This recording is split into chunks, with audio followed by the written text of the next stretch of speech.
So you want to know everything about the ROG Xbox Ally? Well, that's good because this thing is not another gaming handheld. It's actually Xbox's first real move into the portable hardware space. It just got a release date, real specs, and the prices have been leaked, so we'll give you all of those details in this video today, and also a little bit of history of where we've been at in the last few years and why this is such a big play for Xbox. Because this might be the most interesting piece of Xbox hardware that we've seen in years, and again, it's not because of what it is, but because of what it represents. This is ROG hardware, Xbox software, and full Windows under the hood, making it an entirely new way to play Game Pass, Steam, console quality games in your hands. So if you've seen the headlines, you're probably wondering what makes this different from a Steam Deck or a Switch or even the original Ally, and this video will break it all down for you. So let's get into it and roll back all the way to 2013.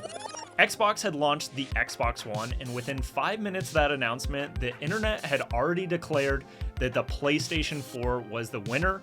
It was underpowered, it came with the Kinect, and focused on live TV, and genuinely forgot what most people wanted to do was play games, not flip between NFL highlights and Skype. And before that, obviously the console wars were intense, so things started to change. Then 2017 comes around and Nintendo drops the Switch, a console you could take anywhere, you could plug it into a dock, you could play Zelda on the couch, undock it, play on a plane, and this thing, like everyone knows, sold like crazy. So then in 2020, Xbox launched its Series X and S. Good consoles, but something had changed. Xbox was just not trying to win the console war anymore.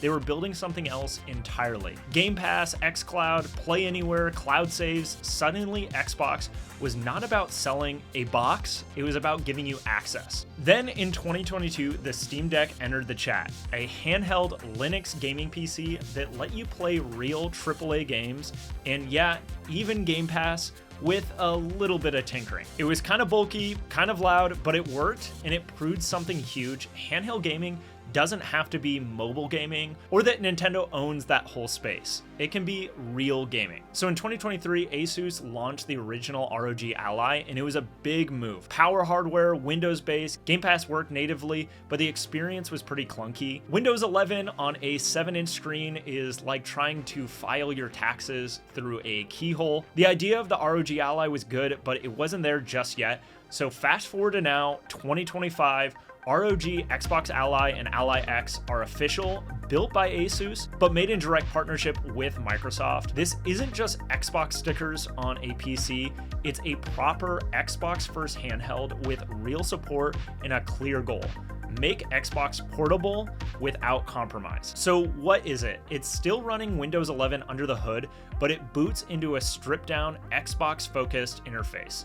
No Windows desktop, no icons, no pop-ups. You can turn it on and you're in the Xbox experience. Game Pass, your library, your saves, it's all right there. And a big thing is you can still install Steam, Epic, Battle.net. You can still run local files and emulators, but this device is designed to feel more like an Xbox from the second you hit the power button on. And it comes in two models. Essentially, you have the base ROG Xbox Ally. It's built for 720p gaming. It's got AMD's new Ryzen Z2 APU, 16 gigs of RAM, 512 gigs of SSD storage, and a 60 watt-hour battery. It's lighter, it's thinner, it's designed for cloud-first gamers who still want to install a few games here and there. But then there's the Ally X, and this one is for heavy users. It has the Ryzen Z2 Extreme chip, 24 gigs of faster RAM, a full terabyte of storage, and an 80 watt-hour battery. Given that it is clunkier, heavier, but made for 1080p native gaming, you might be thinking it's not 4K. Well, on a screen that small, 1080p will really do the trick.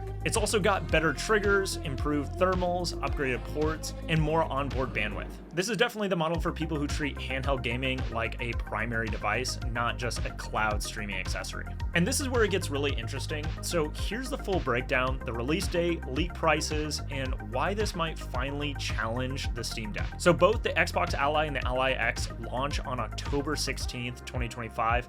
Pricing hasn't officially been announced yet, but there's been a lot of consistent leaks, so we kind of know what they're going to come out at. The base model is expected to land at $549 USD. The Ally X is positioned at $899 USD. Microsoft says that pre-orders and pricing details are coming in the next few weeks, so we'll probably know 100% here pretty soon, which honestly probably means they're still trying to figure out the whole tariff situation and trying to quell everyone yelling about the price tags way too early. But here's the thing, let's talk about what actually makes this matter. It's not just about putting Xbox in a new box, it's about Xbox fully committing to its platform-first future, not just about consoles or devices. They've already put Xboxes on TVs. They've also had a partnership with MetaQuest where they've been doing cloud gaming where you can use an Xbox controller in VR and have like a 100-inch screen. So they're doing a bunch of these collaborations, and I think it's going to be huge for Xbox. And now the Ally puts it in your hands as a native controller-first experience that works offline, online, across your entire library. So if you already bought a bunch of Steam games, you can bring that onto this platform. And definitely compared to the Steam Deck, the Ally X is clearly more powerful, better display, more RAM, more storage, more battery.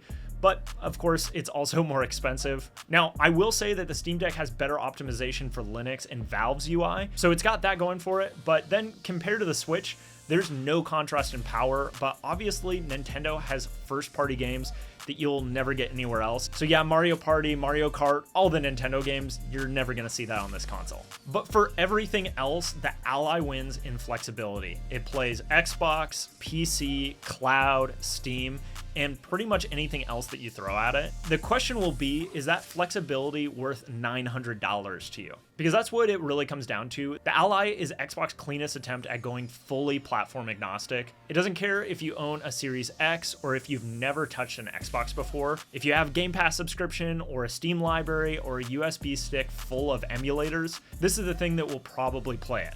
But that being said, obviously it's not cheap and it's not perfect, but it's the most serious Xbox hardware shift in over a decade.